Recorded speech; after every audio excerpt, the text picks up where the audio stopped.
بەڕێزان بەردەوامین گفتوگۆی جەنگی ئیسرائیل ئێران دەکەین لەگەڵ زۆر بەڕێز دکتۆر سەردار عەزیز لە سکۆتلەندەوە ڕاستەوخۆ لەگەڵمانە. دکتۆر چاودێری سیاسیە، توێژەری ئەکادیمیە، نووسەر و چاودێرێکی زۆر وردیشە لە بواری پرسە سیاسی و استراتیژی نێودەوڵەتیەکان. دکتۆر سڵاوت لێ بێم، کاتت باش، سپاس دەکەم، سپاس بۆ بەشداریکردنت لەگەڵمان. دکتۆر بە گشتی یعنی لەوە دەست پێ بکەم، ئەمە چی بوو ڕوویدا؟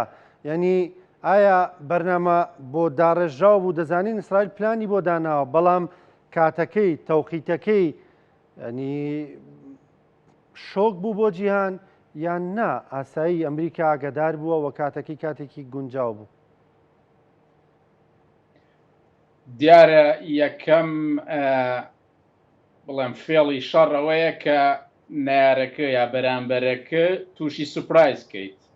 ئیسرائیلیش توانی ئێران ئەوەی پێڵێن غافڵگیرکە، یان ئێران چاوەڕوانی ناکرد ئیسرائیل لە ئەو ڕۆژە لەو کاتا، ینی 2 ڕۆژ پێشەوەی دانیشتنی شەشەمی دانوستانی چەکی ئەتۆمی بێ، ئیسرائیل هێرشکە وەهات دەرەکەوێ کە ئێرانیەکان وەهات چاوەڕوان بوون کە دانوستانەکان بگاتە بندەست، ئەنجا ئیسرائیل هێرشکە و لە هەمان کاتیشە ڕەنگە تێگەیشتنیەکی تر کە بە هەڵەی بردن ئەوەیە کە ئیسرائیل بەبێ هاوکاری یا پشتیوانی ڕاستەوخۆی ئەمریکا ئەو کارە ناکە.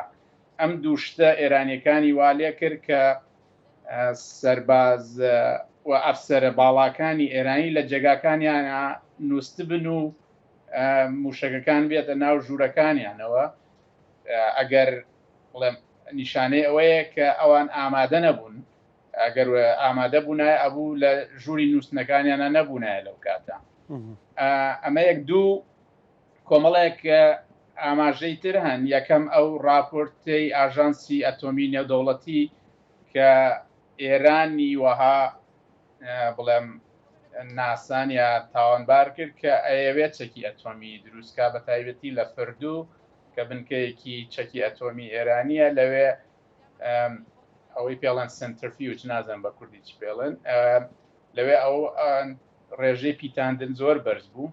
و لەمان کاتیشە ئەو کاتەی کە دۆناڵد ترامپ داینابوو بۆ دانوستان لەگەڵ ئێرانە کە 60 ڕۆژ بوو، لەو ڕۆژا بوو بە 61 تێپەڕی. هەموو ئەمانە بەیەکەوە ڕەنگە زەمینەی ئەوەی سازان بێ، بەڵام گرنگترین شت ئەوەیە کە دەرکەوت ئیسرائیل توانی ئێران تووشی سوپرایزکە، هەرچەندە ئەم دەنگۆی شەڕە نزیکەی 20 ساڵە لە ئارای.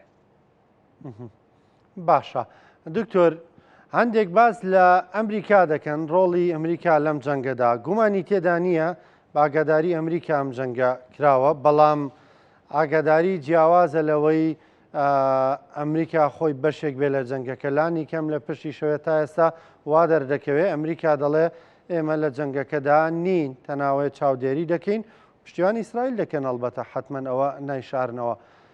تاکەی ئەم دوورە پەرێزیەی دۆناڵد ترامپ بۆ ئەمریکا دەتوانێت، یعنی دەتوانن ئەوە خۆیان ڕابگرن، پێ دوایە ینی دێنە نێو جەنگەکەوە، یان ئەوەی نی هەوڵ دەدەن کۆتایی بە جەنگەکە بێنن؟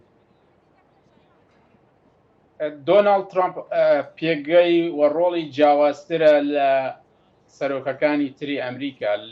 لە ڕابردووە ئیسرائیل پێگەیەکی وەها بەهێزی هەبوو کە هەمیشە ئەمریکا یان نخبەی سیاسی ئەمریکی هاوڕابوون لەوەی کە هەر هێرشێک بۆ سەر ئیسرائیل یەکسانە بە هێرش بۆ سەر ئەمریکا.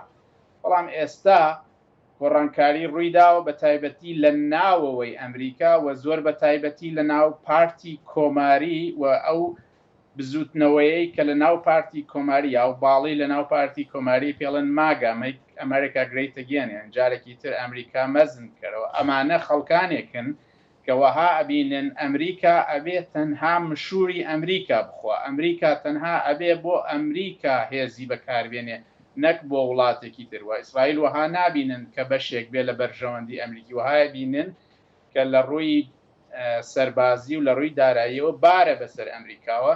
بۆیە ترامپ ئێستا لە دۆخێکی ئاسانان نییە، لە دۆخێکایە کە ئەبێ ئەم جەماوەرەی کە جەماوەرێکی بەرفراوانی دڵسۆزی ترامپن و ترامپ خۆشی هاوسۆزە لەگەڵ ئەم جەماوەرە، ئەبێ ئەمانە ڕازی کە ناتوانێ ئەمانە پشتگوێ بخە. ئەمانە لە هەمان کاتا ڕێکخراون و چەندین خەڵکانی دیاریان هەیە، بە تایبەتی ئەو خەڵکانن کە لە چینی ناوەڕاست و چینی خوارەوەی دەنگدەری کۆماریەکانن وها بینن کە ئەمریکا لە شەڕەکانی ڕابردووە پارەیەکی ئەجگار زۆری خەرج کردووە و هیچ سوودێکی نەبووە و بە تایبەتی ئەمان زەرمەند بوون و ئێستا ئەبێ ئەم شەڕە کۆتایی بێەوە. ترامپ هەر لە سەرەتاوە لە کاتی کەمپین لە ڕۆژی دەست بەکاربوونی لە خوتبەی بردنەوەی هەموو ئەمانە هەوڵی داوە خۆی بە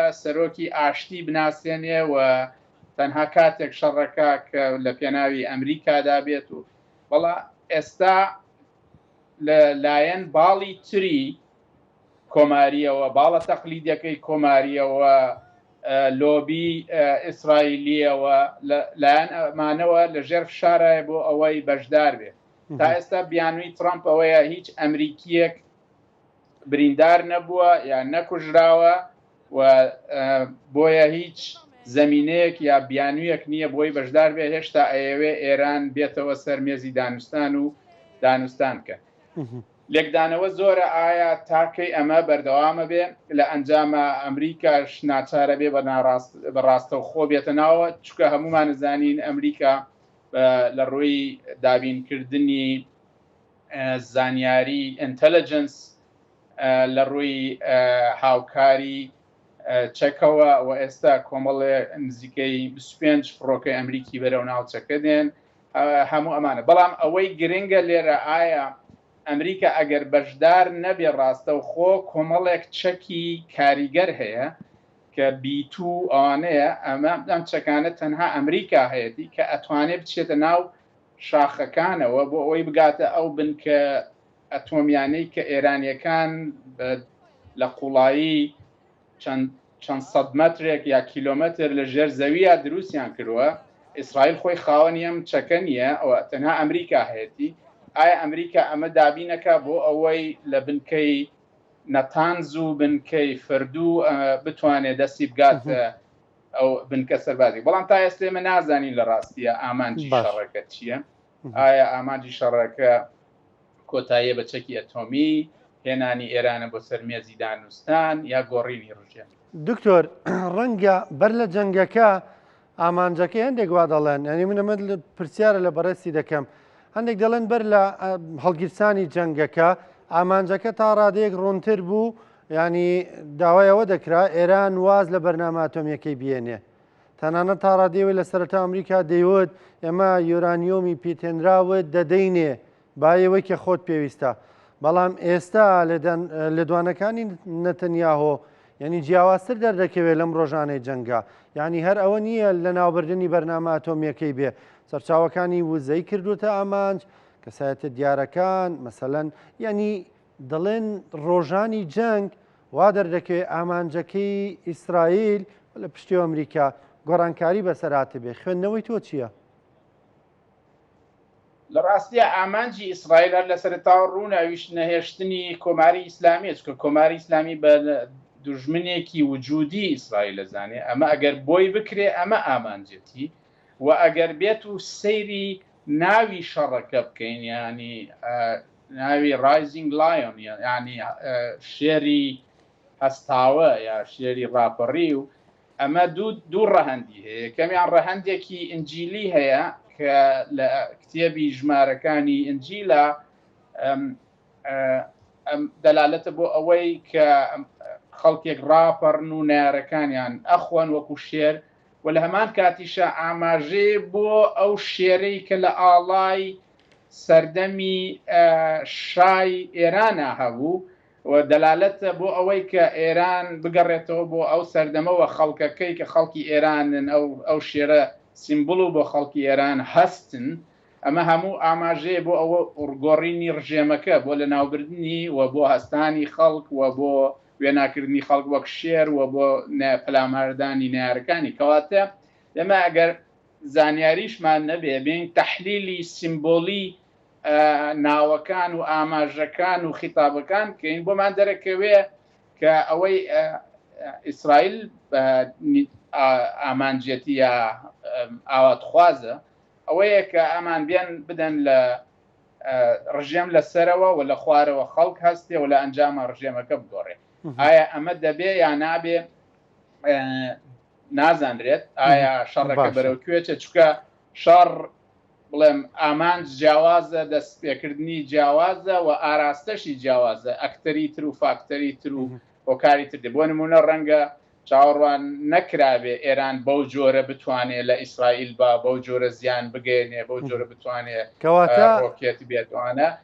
ئێمە ئایا هۆکاری تری بۆ نمونە ئایا ئەمریکا دێتە ناوەوە، ئایا ئێران چۆن مامەڵەکە لە ژێر فشارە بۆ ئەوەی ڕێگری بکە. هەموو ئەمانە نەزانراون و چۆن ئەکتەرەکان یاریەکە بۆیە ڕەنگە ینی بزانین تا حدێک ئامانجەکە چییە، بەڵام ئایا گەینە ئامانجەکە بۆ ئاراستە ڕوان نەزانراوە.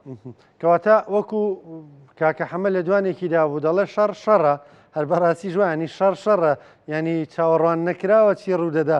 ئەکرێ بڵێ نەمە تیۆری نوێی کاکە حەمەیە بۆ ڕوانینی بۆ جەنگ. بێگومان شەڕ شەڕە، ینی ئەوەی لە دەستت بێدێکی بەرامبەر بە یەکتر، بەڵام هەنگاو بە هەنگاو. دکتۆر لە کۆتایی قسەکانتەوە یعنی ئیسرائیل چاوەڕێی ئەو کاردانەوەی ئێرانی دەکرد خۆی بۆ حسابی بۆ ئەوە کردبوو. هەندێک دەڵێن ئیسرائیل بە درێژایی مێژووی دروستبوونی دەوڵەتەکە یعنی زۆر ڕان نەهاتەوە، بە تایبەت ئەم ساڵانەی دوایی لەوەی کە شەو تا بەیانی نەخەون چەند ڕۆژێک ئەمە بەردەوام بێ، ینی ساڕۆخ بداتە نێو ماڵەکانیانە. بۆیە دەڵێن زۆر تەحمولی ئەمەیان نییە.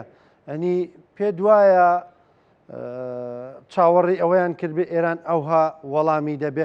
وەڵامەکانی ئێران کاریگەرن، هەندێک میدیا بە تایبەت زۆر وەڵامەکانیان گەورە پیشانداوە. ئایا هەر بەواقعیش گەورەن دکتۆرەوەی تۆ متابعە دەکەی؟ خۆی ئەبێ ئەوە لە بەرچاو بگرین کە ئەم شەڕە تەنها لە ڕووی تەقەمەنی و فڕۆکە و ڕۆکێتوانەوە ڕوونادا، لە ئاستی میدیا و لە پرۆپاگەندە و لەوانەشا ڕووەیە. ینی بۆیە هەموو شتێک کە ئەی بینین و ئەی بیستین ئەبێ بزانین لە کێوە دێ، بە چ ئامانجێکەوە دێ، بۆ چ مەبەستێک دێ. بەڵام ینی نهێنی نییە کە ئیسرائیل لەژێر بردمانێکایە کە ڕەنگە چاوەڕوانی ئەوەی کردبێ ئێران وەڵام داتەوە، بەڵام ڕەنگە چاوەڕوانی ئەوەی نەکردبێ بەو ئاستە. لێرە دوو خیتاب هەیە ئەبێ لە بەرچاوی بگرین. یەکەمیان ئیسرائیل ئەوێ خۆی بە قوربانی پێشاندا و ئەوێ وا پێشانداوە ئێران ئەدا لە مەدەنی. دووەمیان ئەوەیە کە ئێران لە ڕاستیە ئەوێ فشار بخاتە سەر خەڵکی مەدەنی ئیسرائیلی بۆ ئەوەی شەرعیەت یان بڵێم سەحبی سقە بکەن لە نەتەنیاهو، چکە ئێران ئەزانێ ناتوانێ عقلی یا مێشکی نەتەنیاهو بگۆڕێ، واز بێنێ لەوەی کە دەستبەرداری ئەو ئامانجێ بێچکەوە 20 ساڵە ئیشی بۆکە. بەڵام ئەوەی هەوڵەدابی کە ئەوەیە چکە نەتەنیاهو پێگەکەی زۆر لاوازە لە ناو حکومەتە، ئەوەیە کە فشار بخاتە سەر خەڵک ڕای بگۆڕێ و لە ئەنجامە حکومەتەکەی هەرس بێنێ و ئەو بکرێتە دەرەوە و حکومەتی دوای ئەوە ئامانجەکەی جیاواز بێ. ئەمە یەکێکە لەو کارتانەی ئێران بەکارهێنێ لە ئەنجامی ئەم فشارخستنە سەر خەڵکی ئیسرائیلی. و ئەبینین لە هەمان کاتیشە ئیسرائیلیەکان نەوێ خەڵکی ئێرانی بە دوو ئاراستە بخەنە ژێر فشارەوە. یەکەمیان هانیدەن وەکۆی لە سیمبوڵەکە باسمان کرد. دووەمیشانە ئەوەیە کاتێک لە بنکە کانی نەوت و کارەبا و ئەو شتانە ئەدەن یان بە خەڵکی تارانەڵێن شارەکەیان چۆڵگەن. هەموو ئەمانە دەلالەتە لەوەی کە ینی ژیان سەخت دەبێ و خەڵک ڕەنگە لە ناچاریە بێتە وەڵام. بۆیە ئەم یاریانە لەسەر خەڵک کومارکردن لەسەر خەڵک، یاری بە خەڵک و یان بەکارێنانی کارتی خەڵک لە ئارایە. باشە دکتۆر، لەسەر ئەو خۆ بە قوربانی نیشاندانەی ئیسرائیل، ینی بۆ نمونە کەسێکی وەکو ئێدی کۆهین دەڵێ ئێران مەجزەری ئەنجام داوە لە ئیسرائیلە 4 هاوڵاتی کوشتووی نەمە تا بۆ منە لە بردومانەکانی پێرێشەوە دوایەوە وایوت دەڵێ 4 هاوڵاتی کوشتوین چەند هاوڵاتیەکشی بریندار کردوین ئەنە حسابی و ناکەی ئەمان چەندیان لە جێگەی تر کوشتووە ئەمەی ئێران بە مەجزەرە پیشانەدا بە تاوانی دژ بە مرۆڤایەتی پیشانەدا ئەمە ئەو نقطەی کە با بڵێندانەی خۆیان وەکو قوربانی دەربخەن هەر ئەمە دوای ئەو بردومانە وەزیری بەرگری ئیسرائیل وتی تاران دەسووتێنین ینی لە بەرامبەر ئەوەی بەرامبەر بە خەڵکە سڤیلەکەمان کراوە پێ دوایە ینی هەمومانە بۆیە کە بیانوویەکیان هەبێ بۆی کە هێرشەکانیان بەردەوام بێ تونتر بێ سەختتر بێ چڕتر بکەنەوە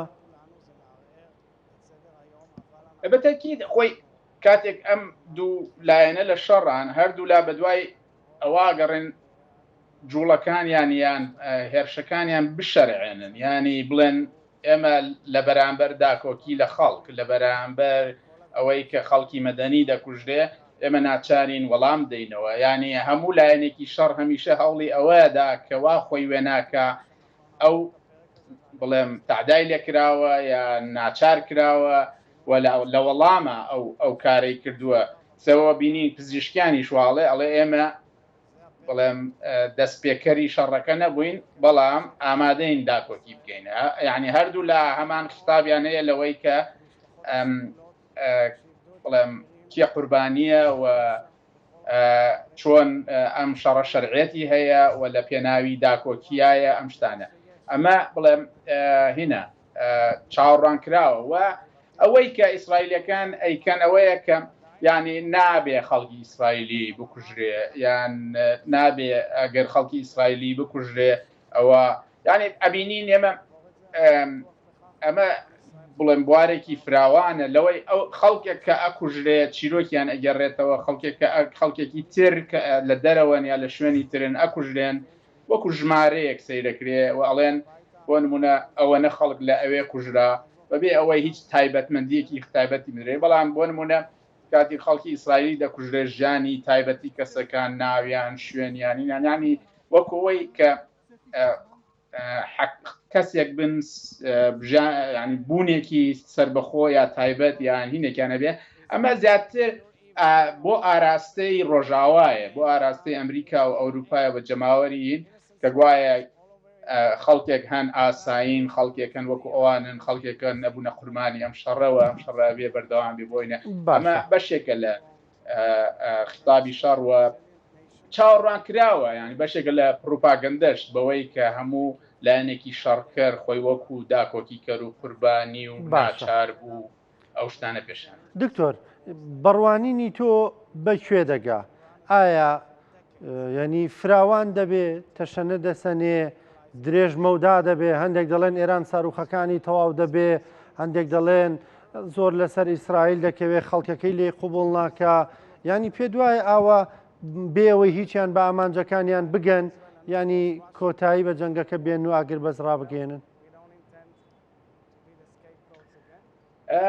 لە ئێستا ئەستەمە ئێمە هێشتا بواری ئەوە ماوە کە زیاتر ئەم جەنگە فراوان بێ ئایا بۆ نمونە قسە لەسەر گرتنی تەنگەبەری هورموز هەیە ئەگەر بێت و ئایا ئەمە ئەبێتە هۆی ئەوەی کە ترامپ ئیسرائیل ناچار کات شەڕەکە بوەستێنێ بەوەی نرخی نەوت لە دنیا گرانە بێ و لە ئەمریکا کاریگەری ئەبێ و ترامپ ناچارە کۆتایی بێبێنێ یان ئەگەر ئێران هێرشەکەی بەرفراوان کا بە تایبەتی بە وڵاتانی کەندا و ئەوان ترامپ ناچارەکەن کە ئیسرائیل بوەستێنێ یان لەلایەکی ترەوە ئێمە بۆ نمونە لە هێرشەکانی دوێنێ شەو وابزانم باڵێزخانەی ئەمریکی لە قودس بڵێم بە ناڕاستە خۆ پێکراوە و ئێستا داخراوە ئایا ئەمە ئەبێت ئەو یا ئەبێتە هۆکارێک بۆەوەی ئەمریکا بێتە ناوەوە ئایا ئەمریکا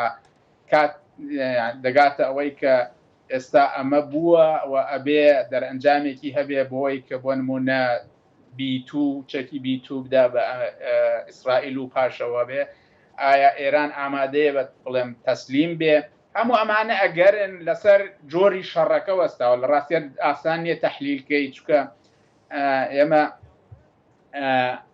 لە سەرەتادا شەڕەکە بۆ ئەوە بوو توانایی سەربازی و ئەتۆمی ئێران لاوازکە کۆتایی پێبێنێ پاشان ئەوەی کە پێڵێن حرەس سوپای ئێران ئەگەر سیرکەی بە هیچ شێوەیەک لە جەیشی تەقلیدی ئێران نادرێ بەڵکو لە سوپادرێ لەوەی کە سوپای قودس و ئەوەی یعنی ئەگەر سیرکەی لە کێ ئەوە هەڵ ئامانجەکان چی ئایانەوە ئەو دوانە لە یەک دابڕن و کێشە بخەنە نێوانیانەوە یا حانی بدەن یەکێکیان بەسەر ئەوی تریانە کودەتا بکانە هەموو ئەمانە لە ئاران بەڵام لە ئێستا هەست ناکەم ئێمە شەڕەکە ئەوەستێت چکە هیچ ئامانجێک نەهاتوەتە دی ئێستا بۆ نمونە ئیسرائیل بوەستێ ئێران سەرکەوتووە چکە ماوەتەوە ڕژێمەکە و داکۆکی لە خۆی کردووە زیانی گەورەی پێگەشتووە بەڵام ئێران